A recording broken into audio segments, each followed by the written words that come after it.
Over the past 5 months of living in Austin, Texas, I've gotten to witness some crazy shows at all of the local clubs around town, but the lineup at the Comedy Mothership this past Tuesday night included some of the biggest names in all of comedy as surprise guests one after another. And attending this show revealed one of the biggest and best kept secrets about the Mothership that had previously never crossed my mind. We're gonna have fun tonight too. Yep. I'm excited. Oh yeah, Shane's we'll be at the coming club. down. We're coming to the club. Joe Derosa's here. The show we went to on Tuesday night was titled Joe Derosa and Friends and started off with 10 minutes from one of the crew members, Genevieve Clinton, who then opened things up by introducing Kurt Metzger, who brought up Tony Hinchcliffe, who then brought up Tom Segura, who brought up Shane Gillis, who brought up Joe Rogan, who finally brought up the headliner, Joe Derosa. Joe Derosa did a great job addressing the elephant in the room right away, riffing a few jokes about how insane this lineup of friends that Adam Egget picked for him is, and also saying, quote, "Do you know how much it sucks to not even be the most famous Joe on your own show?" A lineup like this is obviously as close to as good as it gets when it comes to all Austin comedians, but the thing about the Mothership is, even on a random weekday night, there's a chance of a big-time headliner being in town. After we got our phones back and went home, I saw on Instagram that Theo Von was performing on the second show that night, and most of the comics that were on the 7 p.m. Joe Derosa and Friends show also popped into Little Boy for Bottom of the Barrel. Tickets for any show at the Mothership are $40 each, which isn't necessarily cheap,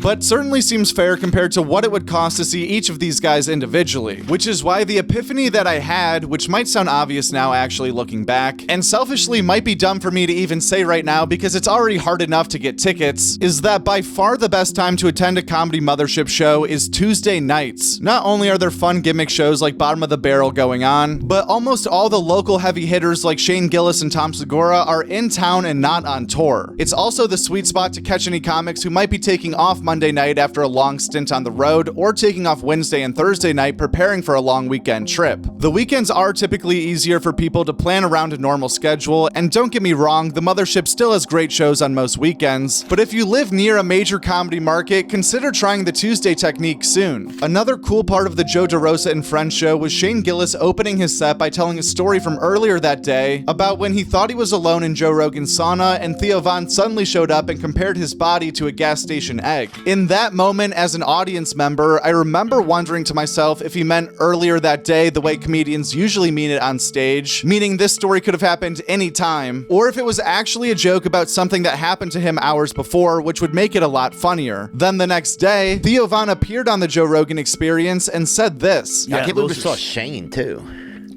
Yeah, what did you say? He looked like a pickled egg? How dare you? No, I'm just saying. I knew right away. You hadn't seen him in how long? As soon as you saw him, Shane's in Shane's in the sauna, and you're like, you look like a pickled egg. Well, he looked like one of those kind of eggs, like in that little cage or whatever at the gas station, you know? Those bucket eggs, the ones that are on the bars, yeah. The pickled. Give me one of them pickled eggs. Do you know how fucking hungry you have to be? These fucking eggs, who knows how long they've been sitting there. You're like, yeah, give me one of them. There's always some trucker over there just bobbing for apples in the tank of them, like, blah, blah, blah. So unsanitary.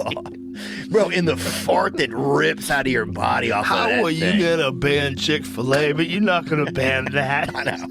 You imagine? Dude, that has to be RFK's arch nemesis right there.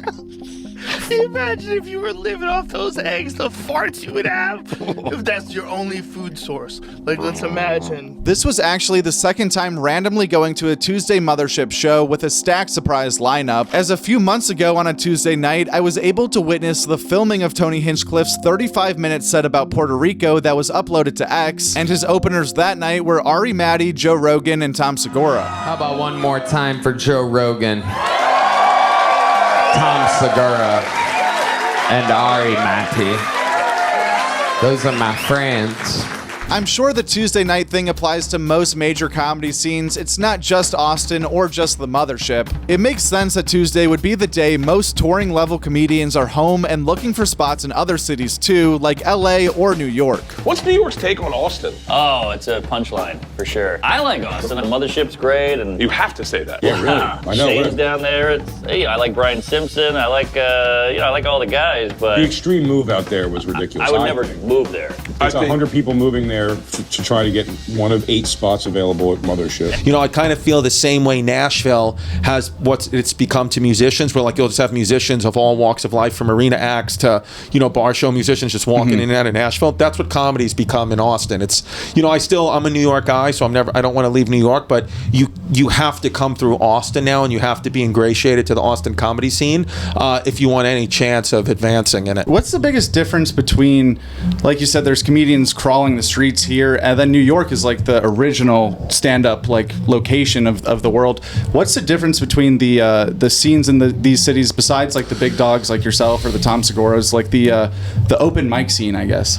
Well, first of all, there's comedians crawling the streets and non-comedians. Everyone seems like they're crawling at all times here. I mean, the fentanyl is out of control. That's true. But I would say the biggest difference is what Austin is giving. What I, you know, coming up through the open mic scene in New York is what was difficult about it. I guess what was double-edged sword about it was, you know, we would perform for nobody. Like, all our audience would be just other comedians, because no actual people were going to pay and come see the open micer. So we would perform for other comics. Now that makes your skin really tough, and you kind of are able to like get through anything. If you can make 10 comics who don't like you, who aren't listening to you, who are trying to take you down, if you can make them laugh, that's a good thing.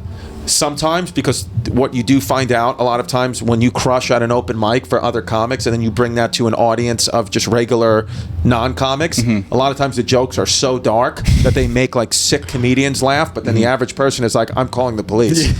So what I think so that was New York, but I think the Austin comedy scene, they have that. I think they do have times where they're just performing for other comics, but they have a lot more opportunity to perform for actual paying audience members who are not comics, because there's so much comedy here, and that makes them better quicker. Because I think the only reason why New York comedians always have had the edge from the beginning is because we have so much more opportunity. I mean, it was like, you know, when I was running around open mics like Mark Normand and Sam Morrill and those guys, we all would have bets with ourselves, like, could we get to 50 open mics a week? The goal was 50 open mics a week, 200 a month. That's how we did it.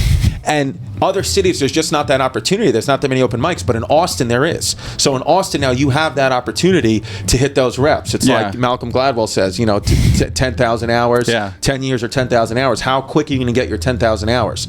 So a city like Austin, you can get those hours a lot quicker than anywhere else. We're gonna have fun tonight too. Yep. I'm excited. Oh yeah, I'm gonna be Shane's at the coming club. down. We're coming to the club. Joe Derosa's here. Oh, we got to let Shane out of that sauna. No, he's out. Oh, He's yes, out. okay. Yeah, it's a door. You just push it out. Yeah. He's a big boy. It's a big old thing. No, I'm excited to see him. It'll be fun. Thank you, bro. Thank you. All right, we'll be right back, folks. I love Joke World. He's the fucking man, dude. If y'all ain't fucking with Joke World, who are you fucking with? Joke World, can you please clip him saying that Leon is actually ugly, please? No, Joke World. she's very hilarious. Clearly